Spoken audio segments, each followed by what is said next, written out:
what's up guys? Welcome to another episode of Starmade Tech. I realize it's been a while. I'm working on another project where I have a, I guess a rail clock, but it has 6 entities, and the whole point of this rail clock that I'm building now, or in the future that I'm going to show a video on later, is I need a rail clock that doesn't use shootout rails. Alright, so using shootout rails I believe is an exploit that Schema is going to fix soon. If not soon, then eventually he's going to fix it. So what I need to do is I need to build a clock that doesn't depend on shootout rails, and that's what I'm building. So in order to do that, I need to know how many pulses per second I'm getting out of it to see if it matches my shootout rail clock. So what we can do here is we can go ahead and link this up to the pulse counter down here. So I'm going to link this up to here. That's the output's going to go to here. The on-off is going to go to here. So what I'm going to do is I'm going to turn this on, and it's going to tell me how many pulses I'm getting. So if I come down here, you can see it counting up right there. It's counting up. I'm going to move the cursor out of the way so you see it from 1 all the way up to 16, and then it stops. And then you can see right here it says 16 pulses per second. And I'm going to show you how I did that. I'm going to turn this off. Let's move those connections real quick. And I'll kind of walk you through how this works real quick. So the point of pulses per second is you need to measure it only for 1 second and then reset it, measure it for another second again. And the key to doing that is making sure that you have a full second. So since the delay block is only half a second, you need 2 delay blocks, which is going to give you a full second.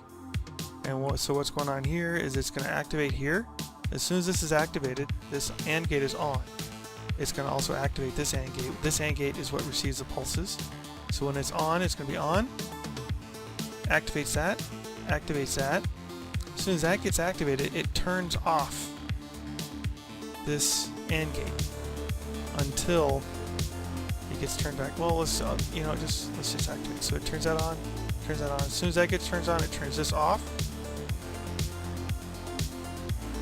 and then it just cycles through. So that gets turned off for 2 seconds, turned on for 2 seconds, back and forth. So this is going to go into here. This is here, this here, so on and so forth, and then this is going to go into there to activate that. So let's go ahead and turn this off, and I can't really turn it off without this signal. Hold on. There we go. That should keep it up. I need to give full credit to a fellow Starmadian on the Starmade forum because he has made a nice little compilation of all these regular expressions that are going to be very convenient for us to use. And that's where I got this regular expression here, and that's where I got this regular expression here. It's a set of 2, so they both have to be activated to count up, to increment an integer. So I start off with an integer 0. Every time this thing's pulsed, it uses this regular expression, and then it sends it over to here, and then it uses this one, so it needs a pair of them. That's how that works. And thank you, fellow Starmadian, for your thread, your compilation of regular expressions. And I will also leave a link to that in the description below. So after you get those regular expressions put in here, and then you basically connect this guy over to here. So this is going to be linked up to here. So now we have there's a bit of a bug with the spring release, the spring cleaning release, where links are getting broken, but it's only client side, I believe, because it still works. You just can't see that link there. It still works. So this one gets linked up to here. This one gets linked up to here. Let me see, I believe. So now it's all going to there. So this one is going to go up to here, and then this one's going to go to here. And that's how it should work. And if I turn it on again, it should still work. Let me go ahead and link these guys up here. This guy up to here. It should still work, and I should turn it on, and that should count up to 16 for me, indicating that my links are correct. Alright, so my links are not correct. Huh. Oh, I know why. Okay. Alright, so let's go and turn that off. So this guy is supposed to go to here. This guy is supposed to go here. Not supposed to go there. Alright, let's try that again. I believe that's working. Yeah.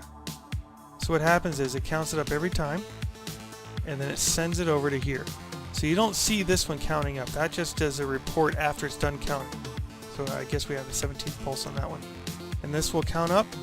After the second, it'll reset it to 0, but before it resets it to 0, it'll send that over to here, which is why this one doesn't change and this one does. So that's how that works. So let's go ahead and build one. Let's go ahead and put down an AND gate. And do I make that close? Yeah. Activation. I'm going to go 2 down. I'm going to do another and delay.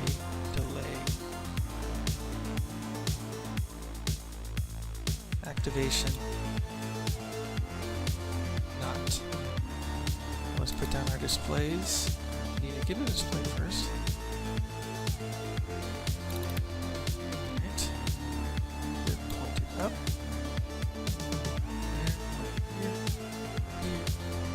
Here. Alright, this one's just off in the middle. It doesn't need to be connected to any block, or does not need to be adjacent to any block. Alright, so let's go and copy over our displays real quick. So this one, Shift, hold the left button all the way over, Control C, escape, R, Control V. Okay, next is this guy. Same deal. Control copy, R, Control V. Okay.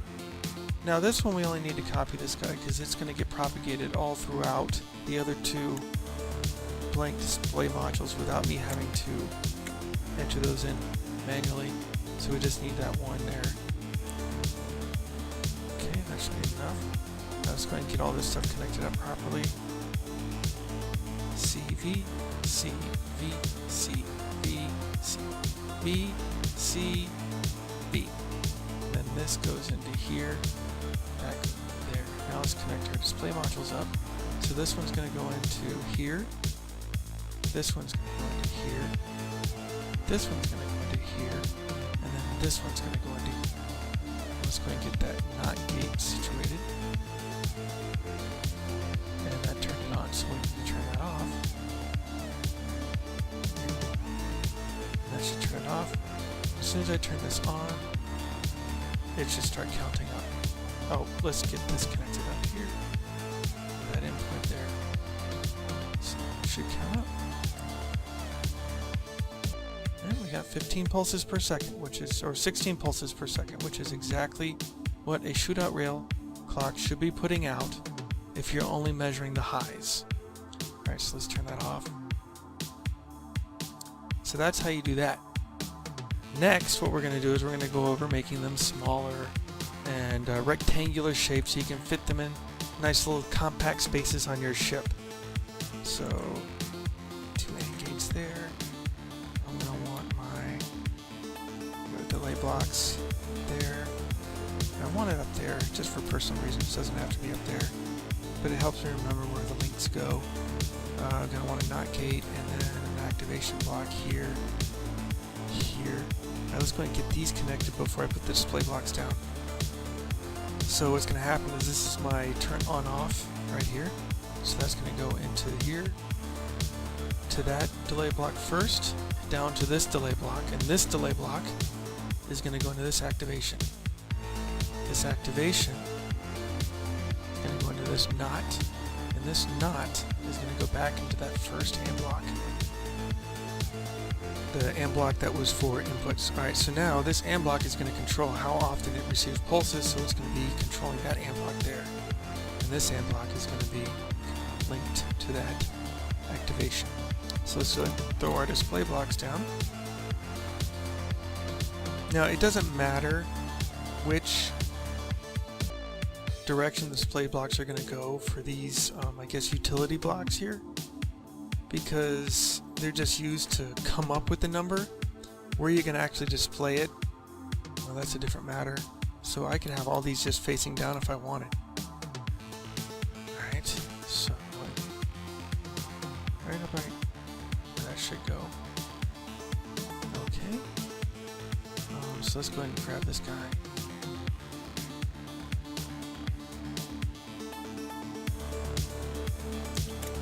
Copy.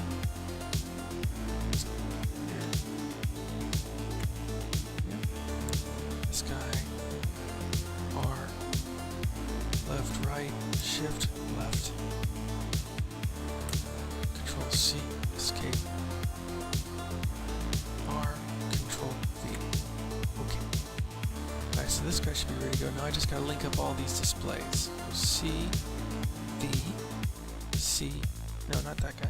C, V, and then this guy's gonna go in there too. C, V, this guy.